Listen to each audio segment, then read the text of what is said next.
everybody. Hello. Thank you all for coming along. I've known Mark for a number of years. Became especially close to him after he helped me move house and load, and Al as well, yes. Countless furniture and I guess about 2,000 books into my new flat. But since then, I've worked with Mark a number of times on investigations. I've seen him film investigations and do investigations with the group Spiral Paranormal. We've also done some other filming together, some pilot work.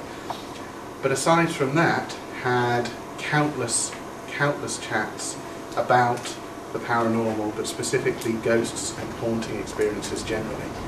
And Mark and I see very much eye to eye on things, but the great thing about Mark is that he is actually an investigator. I'm a parapsychologist, which means a lot of the time I'm in a laboratory, wearing a white coat, not a stethoscope, but wearing a white coat in a lab. And sometimes I go out in the field, but Mark is always out in the field investigating with his group or with other groups. So when he said he was putting together a book, Paranormal Surrey, and he asked me to do the foreword, I jumped at the chance. When I read the book, I was delighted for many reasons, but also because one of my favourite ever locations, Hampton Court Palace, is included in the book. And so, before I introduce Mark, what I'd like to do is just read you, briefly, the foreword that I wrote for Mark for this book. "Curiouser and curiouser," cried Alice. She was so much surprised that for the moment she quite forgot how to speak good English. And that's from Alice's Adventures in Wonderland, of course. "Since my recent move, I've been fascinated by the area. I've listened intently to discussions about the geographical boundaries and borders which seem to have changed dramatically over the last 50 years. I've smiled at the derivation of the now defunct term Sarry Capon, a nickname for people from Surrey. I've delighted in driving through Christmas Pye, a hamlet in the parish of Normandy in the borough of Guildford. I've rediscovered Guildford, a county town, home of the University of Surrey, where I was invited to give guest lectures on psychic criminology over a decade ago. I've also rekindled a love for Hampton Court Palace and its maze that goes back to a single visit with my parents when I was a boy. Of course, now I can pop on any number of buses and be there in less than 10 minutes. Then I had many hours drive back in the back of an old Ford Cortina TC Mark III. It was quite an adventure. Nowadays, I find myself in quite an adventuresome mood, and wherever I go, I always search out the weird and wonderful. It was only returning to Guildford recently that I hit on a couple of weird and wonderful facts that I was unaware of before. In one of my personal favourite reads, The Hitchhiker's Guide to the Galaxy by Douglas Adams, Ford Prefect claims he's from Guildford. Surrey residents and readers of Paranormal Surrey will be disappointed to hear that his real home was a planet somewhere in the vicinity of Betelgeuse. Another Guildford factual delight came in the shape of Lewis Carroll, author of Alice's Adventures in Wonderland and Through the Looking Glass, and two of my favourite poems of all time, Jabberwocky and The Hunting of the Snark. I spent 2 weeks at Hampton Court Palace and marvelled in its numerous eyewitness accounts and fabulous history.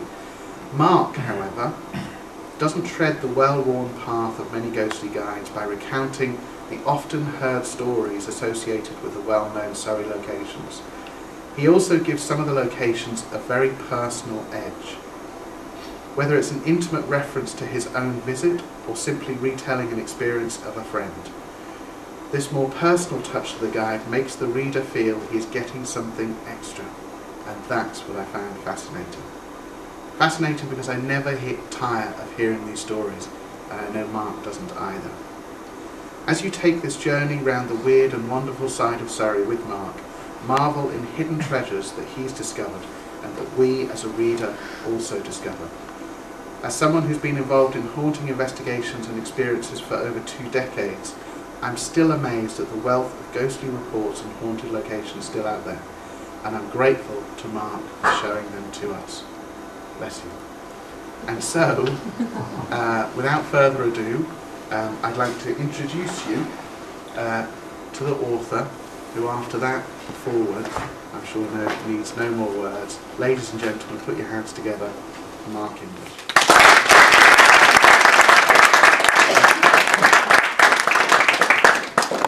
Good evening. Thank you very much all for coming. Thank you, Ciaran, for joining us this evening. Very much appreciated. I've lived in this borough since 1971. I want to shout out about. I think Surrey's a beautiful county. And for everyone here, does everyone here live in Surrey? Yeah. I think we'll agree it's a beautiful county. I'm a bit snobbish actually. I don't actually like being part of Greater London. People say, where do you live? I live in Surrey. And I make a point of saying, no, I live in Surrey, not Greater London. The word paranormal, of course, it can be a bit misleading with the book because paranormal can cover a multitude of things, UFOs, cryptology, elements of parapsychology, ESP, crop circles, which I studied in the early 90s. But this book is particularly about the hauntings and the ghosts of Surrey. The whole point of the book is a guidebook. So if really you go away, if you're in a particular location, say for example you're in Guildford, there's quite a few entries for Guildford in there. It's for you to make up your own mind of what you might think is an alleged story or not. I don't actually like the word haunted. I'm quite happy that the book is not called Haunted Surrey. I think haunted is a little bit of a misleading term. You know, if it does exist, it should be everywhere. For example, this beautiful Waterstones store, which I'm sure many people have been in before, I absolutely love this store. This is a new building. This lies on the ground plot of the old Shinner store. Anyone remember the old Shinner store that used to be here? Yeah, beautiful old building. Now it's here for I think for 70, 80 years. Before that, it was a Victorian house. Before that, it was a farmhouse. Before that, it was just wasteland. So it's going back sort of, you know, think about 2,000 to 3,000 years of occupation in this area. What else could be residing on this plot? Yeah, I mean, when I was exploring Surrey, you know, a county I'm very, very fond of. I mean, I've worked abroad for a few years, but I always seem to come back to this county. Anyone that's ever really scared the pants of you? And if you could investigate anywhere in the world, where would you like to go? There's two places actually. I've never been scared. I've been spooked a few times. I think that's just natural because I'm a human being, you know. Yeah, I've been spooked a few times, but I've not really been scared. Don't say Michelin Priory. I've been but I would say there's two locations I'd love to do. One is Tombstone, Arizona. And I know one of Ciaran's favourite, I love to Hampton Court Palace. I think I'm probably more likely to enough to get in there. But yeah, Hampton Court Palace and Tombstone, I'd love to do. Just fascinating places. Half the time we're going to these historical locations, it's just the history that fascinates us. And if we get anything paranormal, bonus.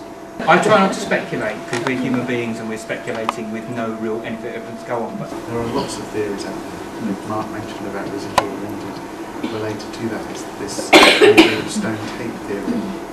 You know, and it's exactly what Marq's saying, is that some locations, what happens is people see an apparition and it's just, there's no interaction with that apparition. It's almost like the apparition is just going about their daily business, walking down the corridor, through a wall there was once a door there, that sort of thing, and it's a playback. And maybe if that theory is true, maybe what's happening is there's things in the environment that need to happen for that recording to play. And it can be as simple as the temperature needs to drop to a certain level, or humidity levels, or air pressure, something. But it's all, like Marq said, it's speculation at the moment, which we really don't know. I think we should press on and do the signing. Thank you so much. Please come up and have a chat. We'll all be Wetherspoons afterwards.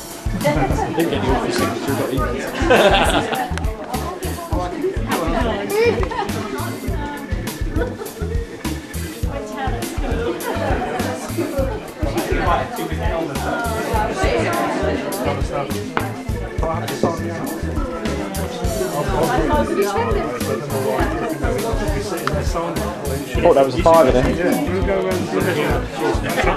I'm sorry.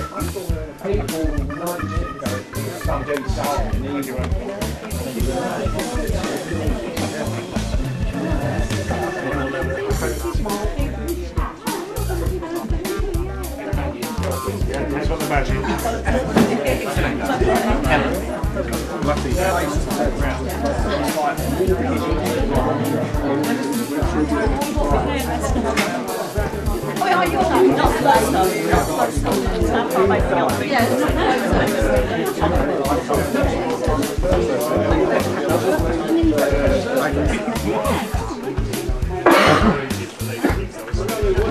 nutrition inside. My brother's shop bottom. My friend when you were here, I went here. No.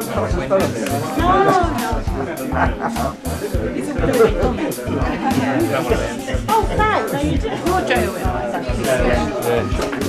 Yeah, I'm your favourite fan. You saw me. Hello. Definitely missed the signing. Definitely missed the red button. We're having fun at the book signing today. Myself and Ciaran and Al. It's gone very well so far. Everyone's turned up. There's nearly 50 people, which is pretty good, and he's sold out. Great. So yeah, when that finish off signing here, then we're going to